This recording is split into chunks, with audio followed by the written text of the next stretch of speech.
Madami nga ang nagulat sa pagsali ng former NBA dunk champion na si Dwight Howard sa Philippine team na strong group na lalahok sa Dubai International Championship ngayong darating na Enero. Handa na talagang magtapo ng milyon-milyong pera ang bilyonaryong negosyante na si Frank Lau para masungkit lang ang prestihiyosong liga sa Middle East mga idol. Sino ba naman ang mag-aakala na ang isang former NBA superstar na si Dwight Howard ay maglalaro sa ating national team? Plano na sana ni Howard na bumalik sa NBA at maglaro sa Golden State Warriors. Pero naudlot ang kanyang pagbabalik sa liga kaya naman nagkaroon siya ng pagkakataon na maglaro para sa Pilipinas. Hindi naman napag-usapan kung magkano ang matatanggap na sahod ni Dwight Howard sa paglalaro niya sa Strong Group. Pero panigurado na mas malaki pa ito sa natanggap na pera ni Jordan Clarkson sa Gilas Pilipinas sa FIBA World Cup kung saan napabalitang umabot daw ito ng 55 milyon ayon sa balita. Makakasama ni Howard sa Strong Group ang dalawa pang former NBA player.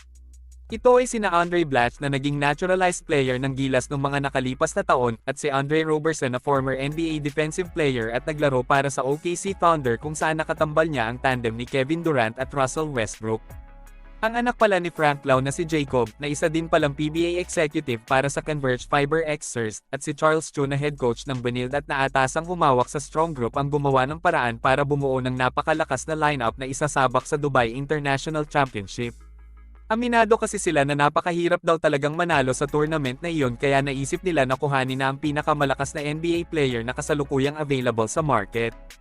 Pero bago pala ang planong pagkuha kay Howard, sinubukan na pala nilang kausapin ang suspended player na si Justin Brownlee para maglaro sa koponan pero hindi ito pinayagan ng organizer dahil sa kanyang kasalukuyang kaso.